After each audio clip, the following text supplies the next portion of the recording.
That's not even me. That's not even my brother. Every time I watch that video, I cringe. I just want to get a hammer and bash my head with it. It's that bad. So it's been about 6 months that we have to put up with it. So hopefully when the new apprentice come on, we'll have to watch it ever again. So it'll be all good. First of all, I just want to say that I feel very honoured to have been asked to come deliver a talk to you guys. And I just want to say that you guys should feel very proud of what you achieved. But I just want you guys to remember, this is just the start of the journey. It's going to get tough, but it's going to get easier in the longer term. And today's talk is all about hard work and self-belief equals success. Now, I'm going to relate it to myself, which just happens to be my favourite subject. Not talking about myself, just how I roll, you know what I mean? So I've had it tough over time, growing up, and obviously, hopefully in time I get to inspire you guys. So if I go to next, that's quick. So today's agenda, I'll be delivering a 45-minute talk, about 15 minutes any questions that you guys may have for me. Be easy, don't try and grill me like the All Sugar did.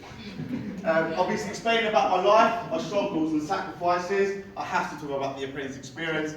I'll talk about what I did after the apprentice. And one thing I want to mention as well is just, I had a lot of people come say to me in the beginning, you're so passionate about life, and when you especially do your talk, you'll be successful. The reason is because it's my life. I've had it tough, and I know how hard it is for someone to come from a nobody to a somebody. Now, if I can motivate people to talk about my story and let them know that hard work does equal success, that's what I want. Yes, there's money objectives in it, but I just want to show people who come from the same background as me that you can be successful, and it is really easy. All it takes is a little bit of hard work. So,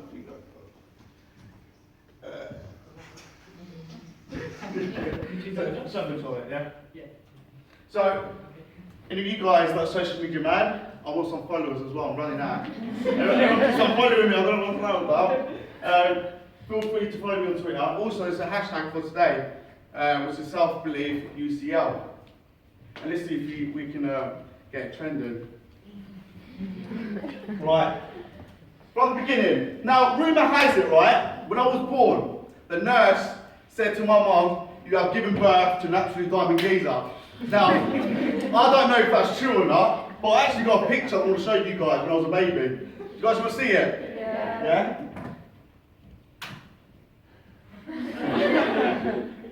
That ain't really me, but it could be me.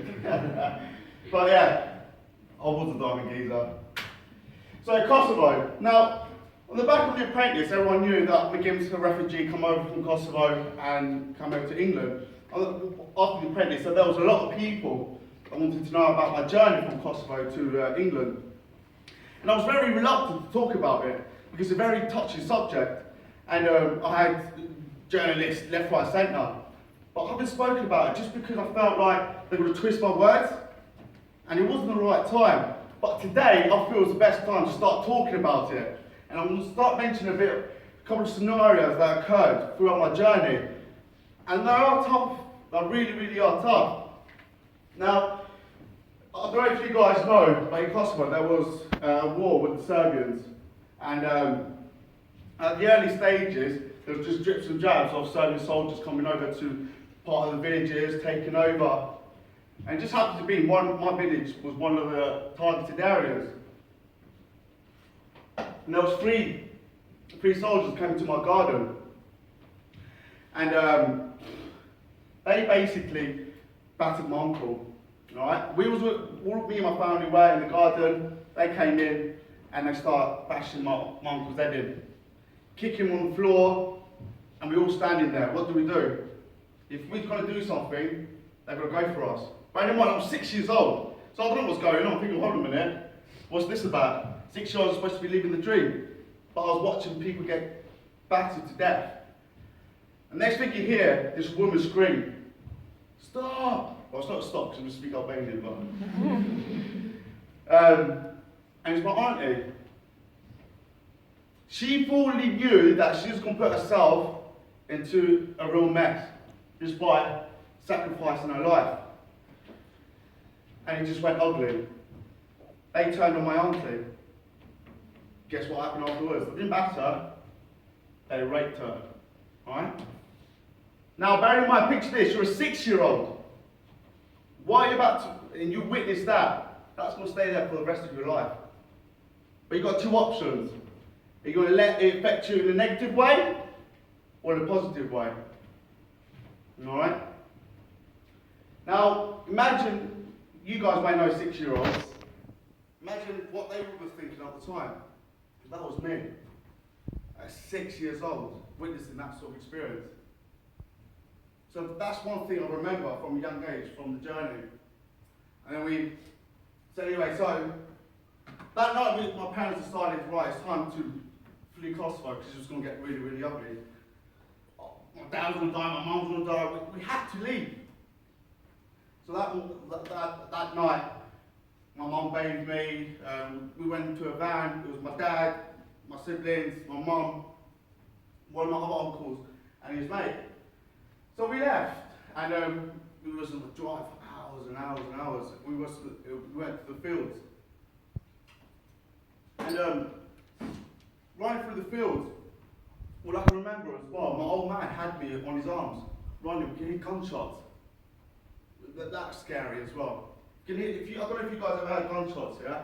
But believe me, it's lethal. It's just the scariest thing, gunshots. But anyway, I'm still about 6 or 7 years old at this time. And we got trapped. We got trapped again. And we got held hostage. And one of the things I remember witnessing is my dad being urinated on. That's complete disrespect. And it was just, it was disgusting. Anyway, things happened and we managed to get out of the hostage. Now I want to fast forward because a lot more happened, but I'll try to keep it as brief as possible.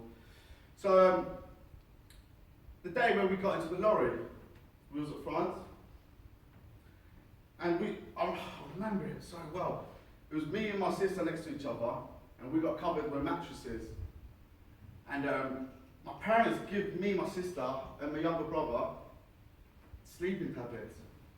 Now, for kids, sleeping tablets is dangerous because you effectively can kill them. But my parents had to do the sacrifice. They had to, because the intentions were to move to England for a better living for our kids.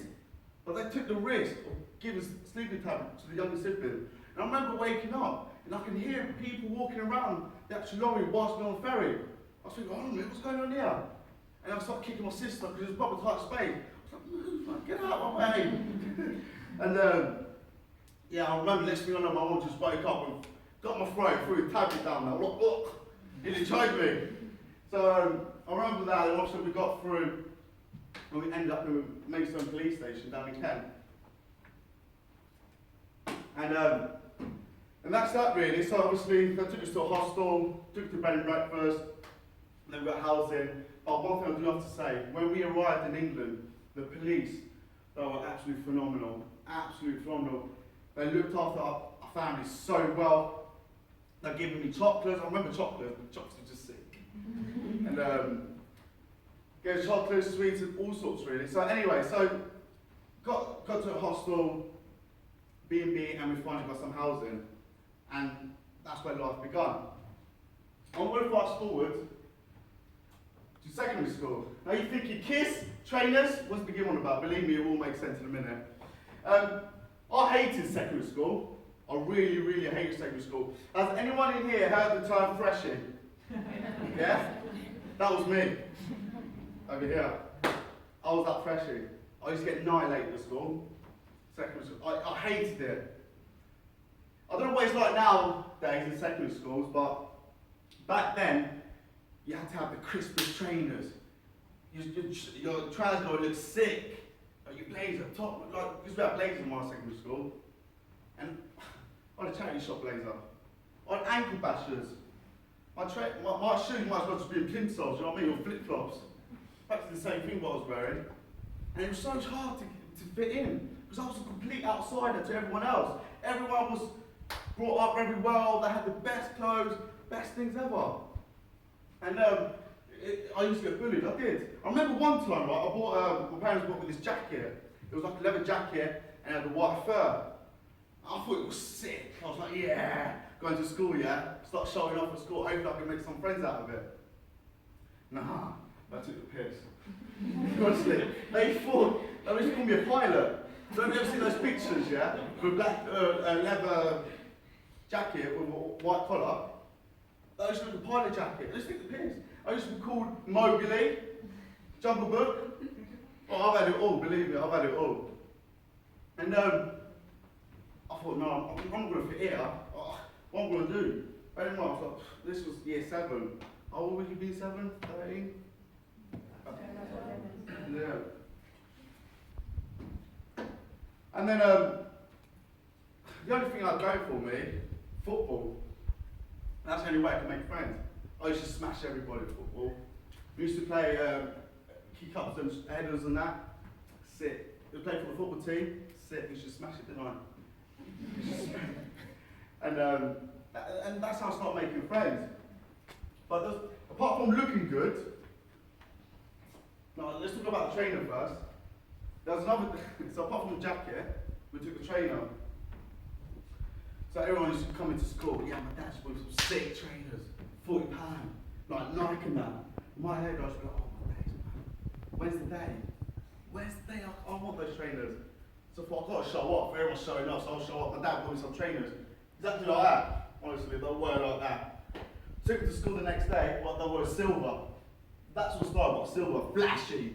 So if the sun shines on it, you'd be like, wow.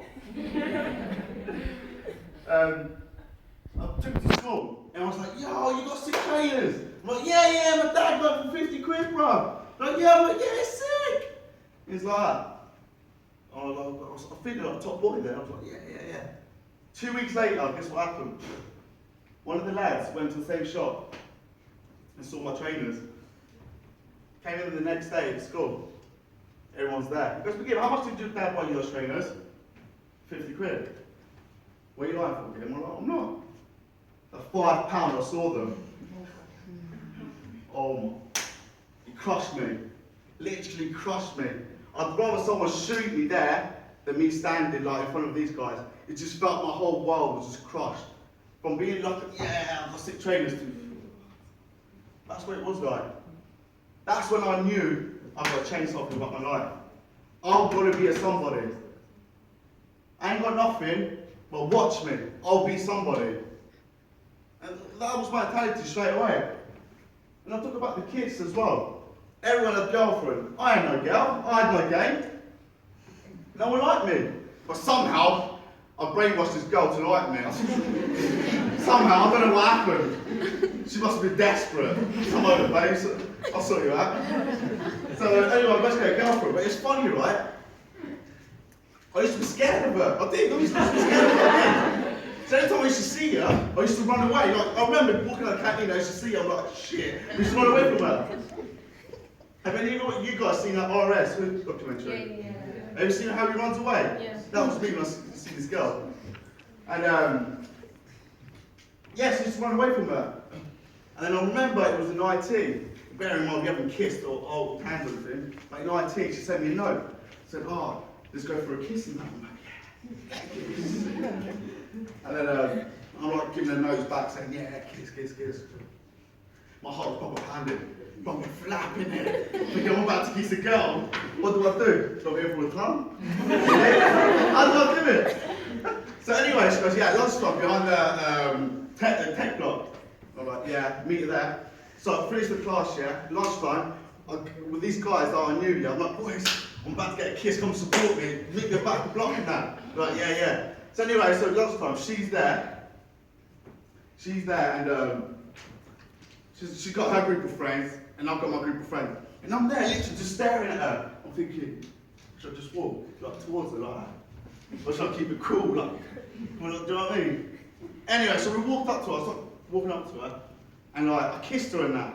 And like, no, she was walking up to me and that, she just like shone like a star. I was like, oh my God, it's just happened. And anyway, and I kissed her, and I walked back, like proper running back. I was like, oh my God. And then everyone laughed at me, because I couldn't kiss a girl. I looked like an absolute donut. And I just thought, what's going to happen to my life? Is there a light at the end of the tunnel? That's what I was telling myself. Because I was hating secondary school. And then as time went on, as I grew up a little bit older and stuff, I started blending in with the wrong crowd. I started to become Mr. Popular as I got older, get myself into trouble. And then that's when my dad made the decision. So my dad made the decision to move to Coventry. Oh, the worst thing he ever done, don't know. That's why I named it, from a good boy to a bad man. I was a naughty, naughty boy. Because from having no friends, to having some friends, and people liking me, it's got to my head. I was out all the time, didn't listen to my dad, didn't listen to my mum. My dad's crying all the time. People threatening to kill me. It was that bad. It was that bad. That's why I say I've been through all. I've been through hell, through the bad at secondary school. Now I'm going through the naughty stage. I've experienced every single life that people can go through. And I've had it in the short term. And I used to have, whilst I was hanging around with this group of guys, I used to think I was sick. They used to control my mind. They used to tell me, yeah, it's naughty in that, but it's alright, you're part of us. But there's two things as human beings that we've got complete control of. What do you think they are? Choice, that's one. And your mindset. No one can control your mindset. No one can make choices on behalf. Then, I was making the wrong choices. I was making mistakes. And do you know what? I could have gone completely wrong path. Completely wrong path. There was a time where things were that serious. My dad was on the verge of committing suicide because of me. That's deep. I haven't told anyone this. Honestly, you guys are the first one saying this. My dad was going to commit suicide because of me. That's how bad it was. Alright? The penny dropped. 18 years old. My dad sat me down. He said, my son, I sacrificed a lot for you. I went through the hassle to make sure that you get a better standard of living. Go out there and make something out of your life. I remember this. I cried. I cried. That's when the light bulb lit up above my head. That's when I just knew I need to change shit now.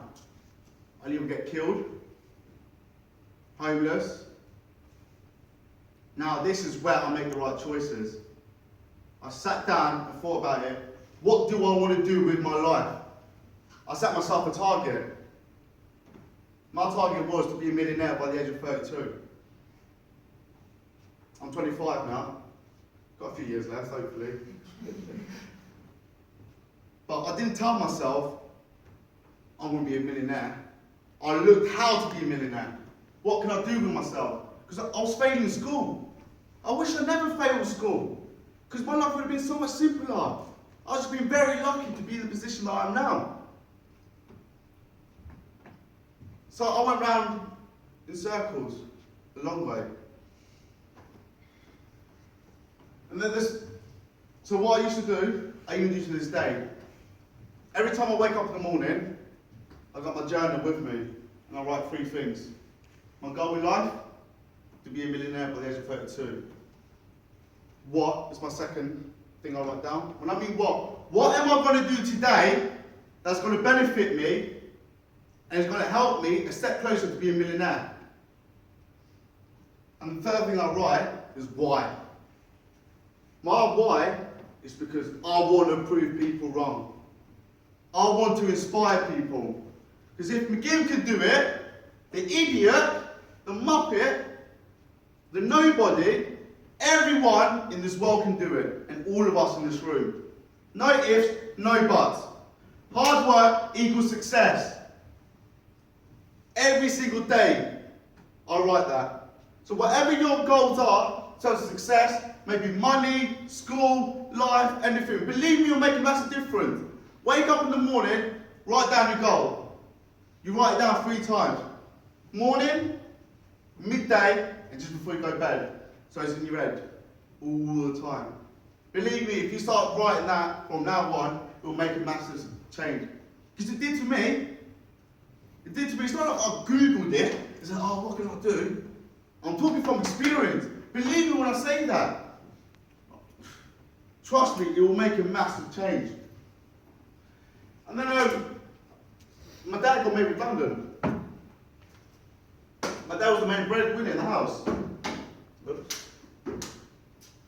My dad was the breadwinner in the house and stuff. And because I was still playing football, I got given a scholarship to go to America and play football. Not their rugby, but our football. When I said I was sick, I'm not lying, I was sick. There's not many things I brag about, yeah, but when it comes down to football, yeah. Jeez, Ronaldo ain't got nothing on me. I'll tell you what, you what, back in the day, I used to have a Ronaldo haircut, pig boots. Then I got the pitch, I used to take me out. Anyway, that's the story. So, what do? 18 years old. Do I go away to America? Play football, my dream? Or do I look after my family and carry on with my other dream to be a millionaire?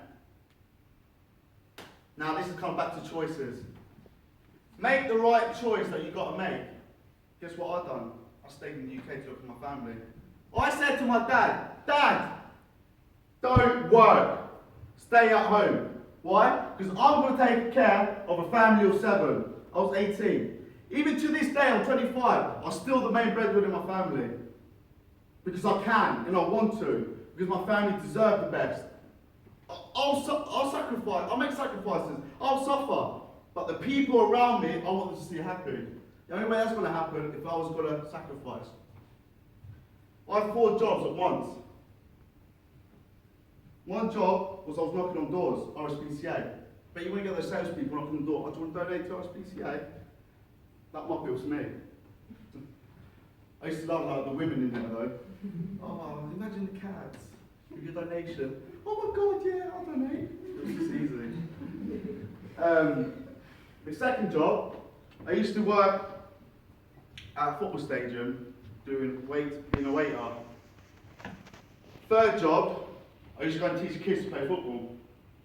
The fourth job, I used to go, door knocking and clean people's windows. So I used to get my ladders, go around people's houses and say, let me clean windows. It was grafting. I wasn't seeing no one. I had no time for my family. Nothing. But it's sacrifice. Believe me, every sacrifice you will make will benefit you in the longer run. It will do. Guess how much I was earning at the age of 18? £5 a month. At 18, I was balling. I was living the dream, but I couldn't spend it. I had to feed the family of 7, including myself. I had no friends, no nothing. But then I was killing myself, slowly. My dad said, you can't carry on like this anymore. You need to slow down. Now this is where we come to the other thing. I wasn't really having any friends. I was applying for jobs. Guess what employers were saying to me?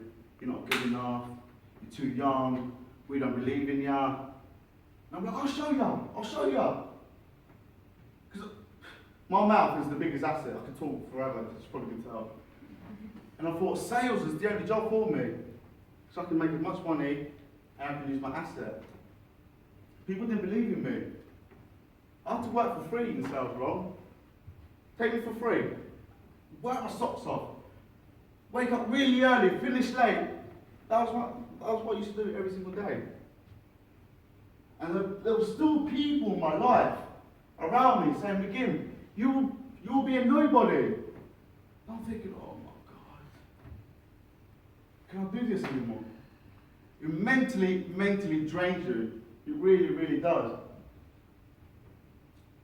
But it was all worth it at the end of the day. It all comes together and you benefit from it.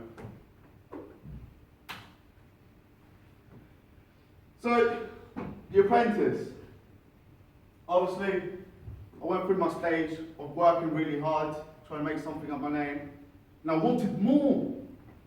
I just wanted more because I'm just so passionate about my goal and the reasons behind it. I wanted more. And then I saw the advert for The Apprentice. They all went down in right there.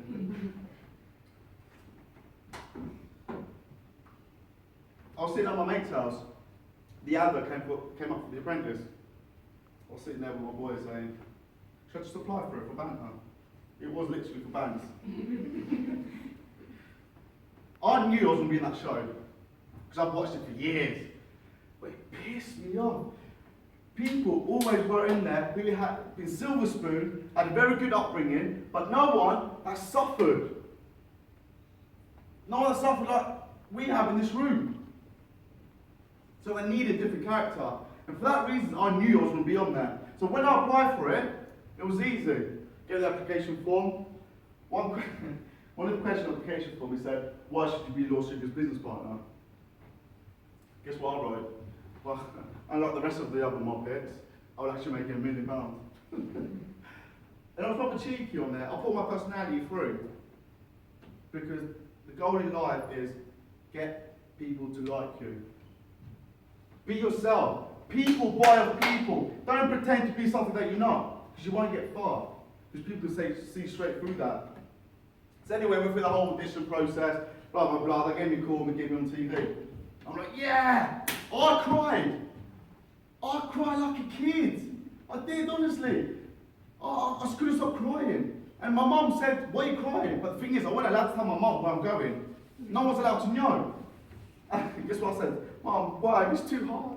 I can't handle it, Mum. She goes, is that tough? Oh, my boy. I'm my mummy's boy as well. She goes, oh, my boy, what do you want to eat? I'm like, give me, come out. I wasn't allowed to tell her, because everything had to be a secret. So, got ready, done my business plan, blah, blah, blah, went on the show. I want to tell you something, no one knows about this neither.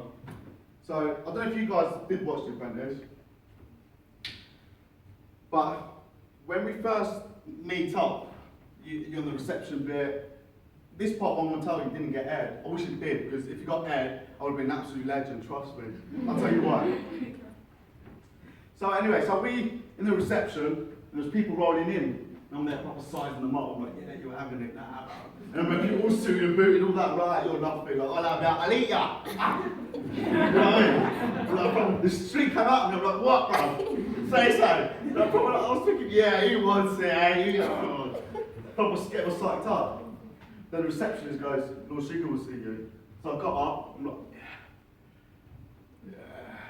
sat down and had the best seat in the house. I literally face to face with Lord Sugar. And he goes around and starts picking on everyone, saying, oh, your CV says this, blah, blah, blah. Then he comes to me, and I'm like, yeah, he's having it. I'm going to stamp my mark right away. He goes, begin. What's this that you've written down? That you seduced a woman by claiming that I'm your nephew. I didn't really, but I had to say some stupid thing like that. He goes, I just want to put it out there. You are not my nephew, and I'm not your uncle. I'm like, I know the this. Guess what? First words I said to him? Well, to be honest with you, Lord Sugar, it's a good thing she didn't believe me anyway. She thought I was too good looking to be related to you anyway. Now imagine everyone's face in the room. The loudest, ooh, and the longest, he just kept going, ooh. And Lord Sugar's face was like that. I'm like that. Yes, Mergim Butaja, get to know. And yeah, so as time went on, I started building a really good relationship with Lord Sugar, the other candidates. But deep down, because sometimes in life you have to be realistic, okay? I knew for me to win The Apprentice was going to be very difficult. But there's one thing I wanted out of that. That was the experience. I'm still young and always learning. I'm still young and always learning. And I thought this show is going to help me develop me as a person. I was a bit of a geezer as well. I'm still now, but not as much as I did before. And I learned a lot about myself. Literally, the experience was just absolutely phenomenal. It's just unreal. But you got to remember, over 100,000 people applied to be on that show. I was one of the lucky 18. That's luck. Some people say, oh, you created your luck. Yeah, but, like I said earlier, I went round in circles to get where I am now. I could have gone the straight path. But that's because of my choices and my mindset. So if all of us in this room make the right choices and be mentally prepared and choose the right mindset, you don't have to go in roundabouts. Alright? So, yeah, I got fired for DIY. I didn't know it was a DIY thing. I thought it was about business. So, and that's that really, but it was just great. It was a phenomenal experience for me. So life after the apprentice. What's going on? Right, life after the apprentice. So that's the main question. So, Mergim, what did you do after the apprentice? Nothing, I just chilled at home. I set my own company.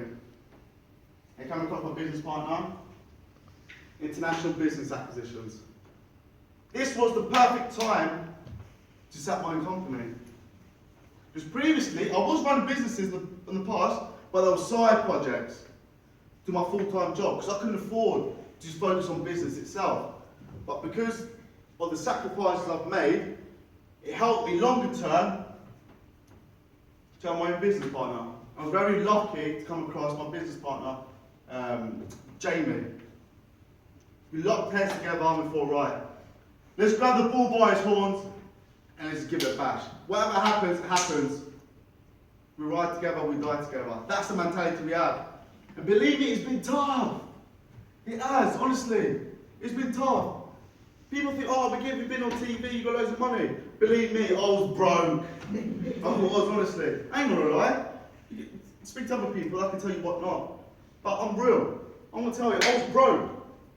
I was broke. Bearing in mind, I just set my company while the apprentice was on. I had to deal with the pressure of the apprentice. So literally everything was coming at me. I had no money at all. So bearing in mind, when I was going to the apprentice, I didn't get paid for it. It's taken me 12 months to be back in a good position. There was times where my mates were going out, couldn't go out. They were buying clothes, they were eating out, drinking, whatnot.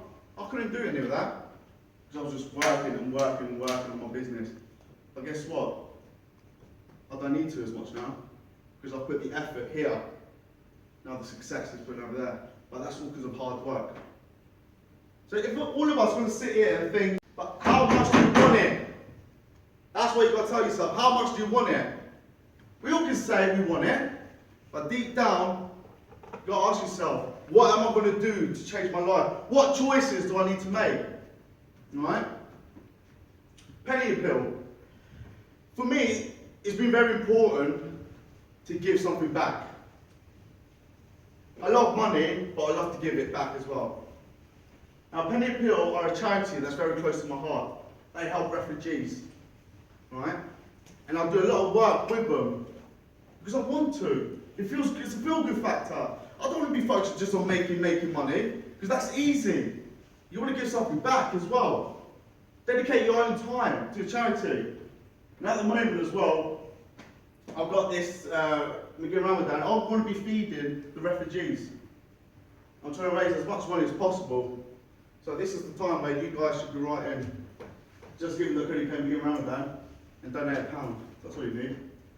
I appreciate it. You'll be helping a lot of people. Alright? And that's that really. My advice, this is the most important thing. Believe. Believe in yourself. When others doubt you, push them away. You will believe in yourself a lot more than what other people will. Guaranteed.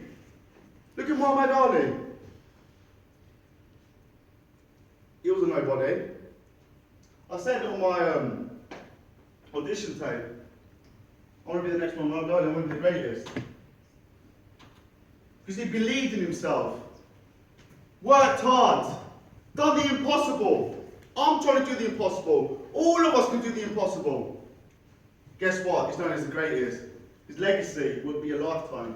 That is success. That's what you want to be aiming for. It's been an inspiration to me from day one. He's been the main guy because he believed in himself. When people say, no, you can't do it, yes, you can. Because it's passion. It's because you want it. You want to succeed in life. And that's all because of belief. It's easy to quit, but there will be light at the end of the tunnel. Stay committed. How many of us, be honest, have used the word I quit? Raise your hands. It's easy, isn't it? It's the most easiest thing to say, I quit. I've done it. I ain't going to be a fool and lie about it, because I have. I've quit. But just change that to I can. I'll make mistakes, but I can change them. So instead of you using the word I quit, change it to I can. Because life will get tough. Whatever you do in terms of university, life, family, anything, it will get a lot more difficult as time goes on. And it's easy to quit. But don't, stay committed. Stick to your goal. Achieve what you want to achieve. Do the impossible. Be the greatest. It's just that commitment that you need. Sacrifice is a good thing. Good time? As you can see, I wasn't really good at school, wasn't I? It's supposed to be a good thing. It is. I've made sacrifices. Look where I am now. Not where I want to be, but I made that sacrifices to be where I am. You have to give up something to appreciate your life. Choose your friends wisely. This is a big one. Massive, massive, massive. Choose your friends wisely. I'll tell you why. Friends at the early stage got into trouble. Had no friends. And I chose a different group of friends. And they succeeded me. One thing my dad said to me, hang around with the people that you want to be with. That you want to be hang around with successful people because you'll be successful. It is true. If you have a group of friends that have the same mentality, you will motivate each other and you will get a lot further as a group. I've got 2 friends, real close friends, apart from my business partner. I only hang around with them because they're exactly like me. They're hungry. They want to make something out of their life. But that's the type of friends you want to be with. Don't be hanging around with low lives, because you will be one. The reason why I say that is I was the low life, so I hang around with low life people. So choose your friends very wisely. That is very, very important. Don't let other people put you down.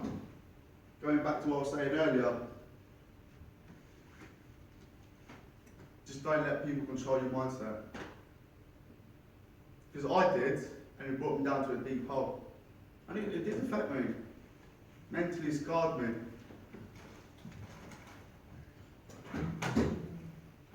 Three times a day in your diary. Thank me later. When you're successful, I'm an old man, begging for money. You guys are going to thank me. It will make a difference. It did for me. Also, you guys know from where I've been to where I am now. I'm not Mr. Perfect. There's no such thing as Mr. Perfect. But I've worked hard. Now I'm finally seeing some rewards of success. And I believed in myself. The reason why I applied for the apprentice was to speak to people like yourselves, who come from the same background as me, who had it tough. Because I want to motivate you guys, I want to be inspired. And hopefully by the end of this talk, you guys are inspired by it. Alright? That's it. Don't know what to talk about. So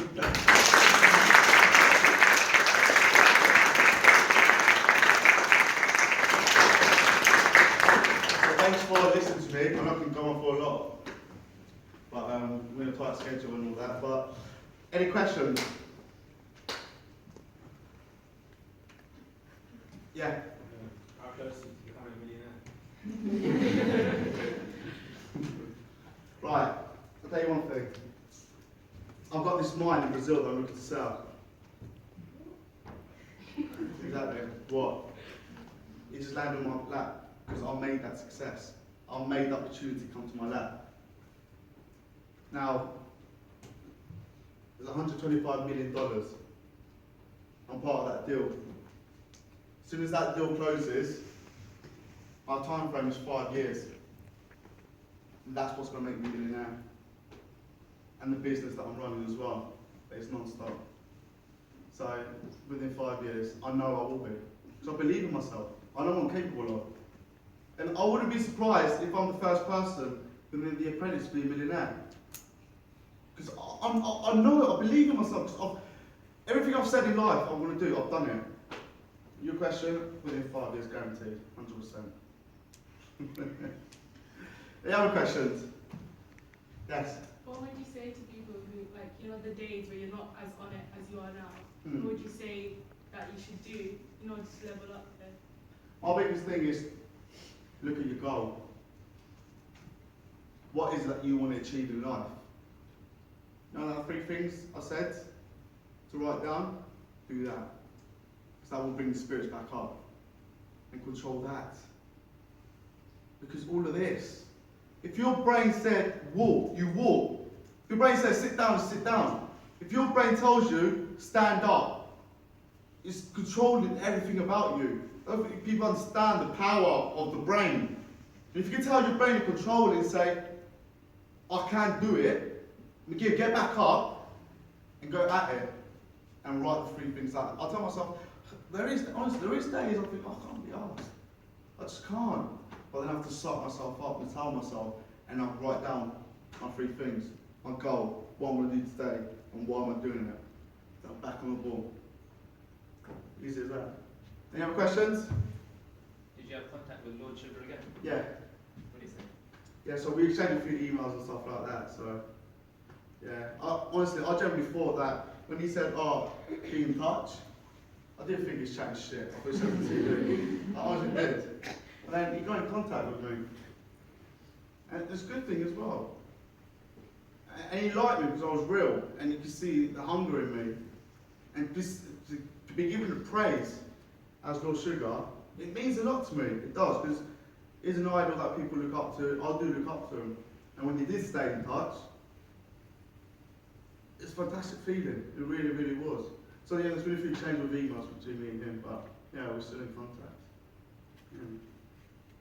Any other questions? Yes. What's the most important thing you've learned from like all your past experiences? That's a lot. Good question,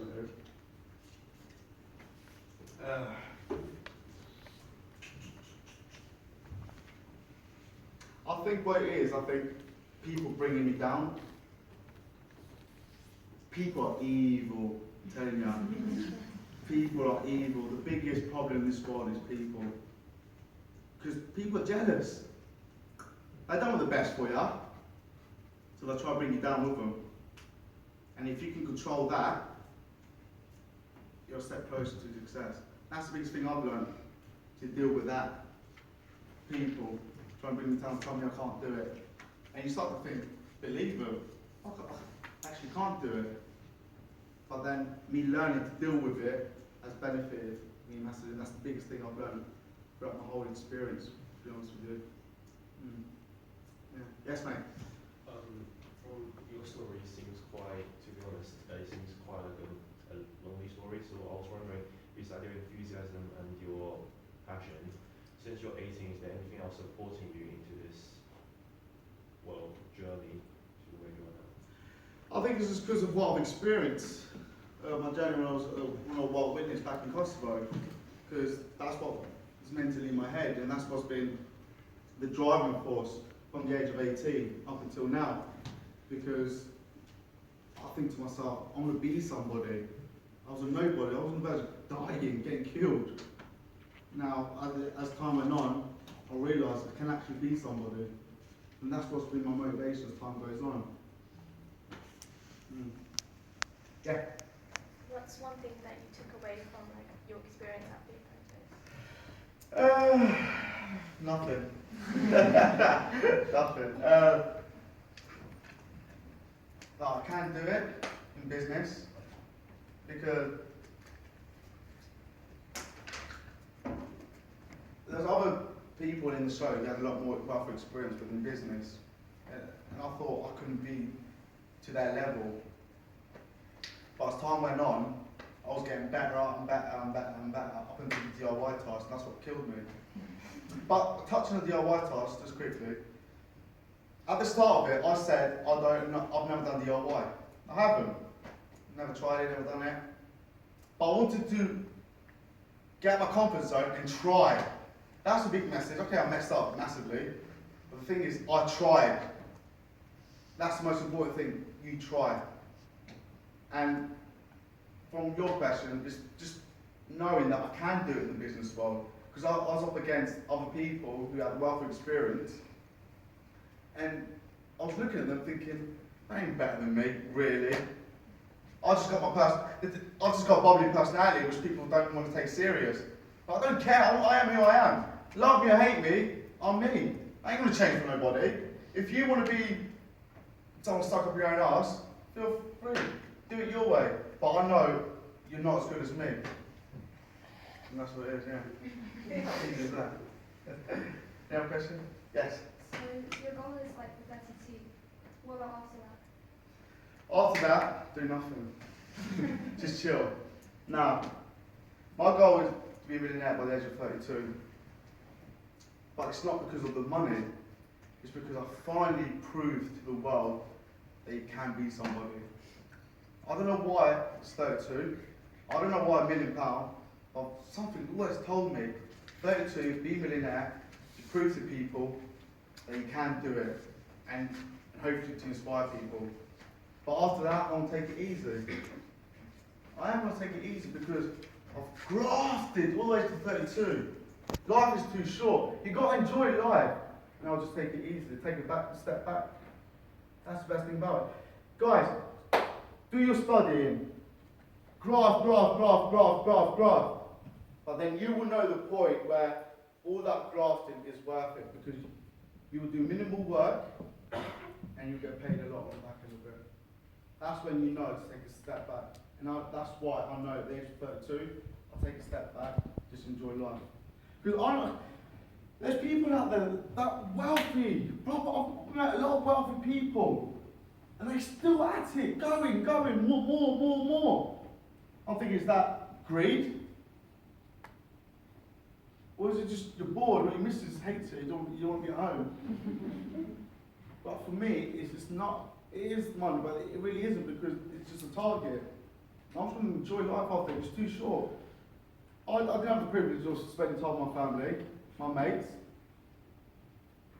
Do you know what I mean? I want to, by the age of 32, I want to look after my family and friends, just enjoy success. That's what it is. So, yeah, sorry, mate. Are you hiring? Huh? Am I? Hiring. Hiring. Oh, hiring. Oh. Yes and no. If that makes sense. At the moment, it's just fully salespeople that we're training. Well, these 3 to 4 months, I'll be looking at people in-house, do the negotiations. Because in terms of my business, what it does, we sell businesses. So it's very similar to estate agencies. But instead of selling houses, we're selling businesses. So that's what we do. And obviously we need people in the longer term. So hopefully within 2 to 3 years, you guys are doing well. I'll look at your grades. If you are doing well, give me a shout. Right? Because I don't take anybody on. I need smart people, hungry people. Because what's important in business, the people within the company are the ones that grow the business. It's not me, I'm just the face of it. But the people that work within the company are the success to the business. So give me a shout. I like your question, bro. Thank you. Give give my details, but yeah. And if you decided to pursue your football dream and go to America, how different do you think your life would be? I'll be partnered with David Beckham. I don't know. I still think about it now. You do. You can't just wash it out. But I keep telling myself I'll make the right choices. I'll make the right choice. Because I put a smile on my family. I'm achieving something great. Not just for my family, for people out there as well. But I don't know. I don't know. But I'm happy and I'm glad I've made the right choice. Because if I made the wrong choice, or going to America, my dad, no job, no money, they'd be homeless. It's a risk I couldn't take. Yes? Oh, I was going to ask you, after you know that friendship, like, you know, like all your old friends and everything, so you couldn't be a good day to like try to get them. Oh, that was the best thing. Oh my God. The people that said to me, like, back in the day, you will never do something, blah, blah, blah, blah, blah. They were sucking up to me afterwards, weren't they? Literally, I was all sniffing my ass. I'm like, yeah! It was a proud moment. But be humble about it. I had one guy, he was the worst of the worst, a real arsehole. Excuse my language, but I have to use the correct word. Arsehole. He sent me an email saying, oh, congratulations on greatness, you've done really well, blah, blah, blah. I could have easily replied back to him and said, go stick it where the sun don't shine, do you know what I mean? It's not about that, man. Be humble. Emailed him back saying, thank you, appreciate your email. Thank you for taking time out of your day. Send me the email. Just play it calm as that. But believe me, there was people coming out of the woodworks. There really were. People I didn't even know from years ago.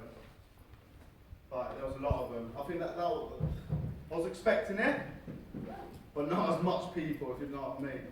But I'm glad because I just proved them wrong, do you know what I mean? By actions. Because all of us can talk a good game. Us people, we love talking. Talking is cheap. But let your action do your talking. That's the best thing you can do. And that's what I did. I kept my mouth shut throughout the whole of this year, throughout the years. Just grasping, get my head down, and finally my actions were speaking louder than my words. And that's one thing I said on the apprentice, which is key. Yes? You obviously like knew that you wanted to go into business and go into sales, but like, what advice would you give to somebody who's like, you know, they want to do something, but they're not quite sure like where they want to go? For me, I always wanted to be at school. I did. I wanted to stay at school because I know if I'm going to school, I can achieve a good job, get good grades. But I didn't have the privilege of doing that.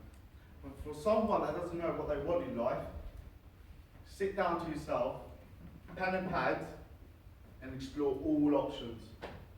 All options that you can do.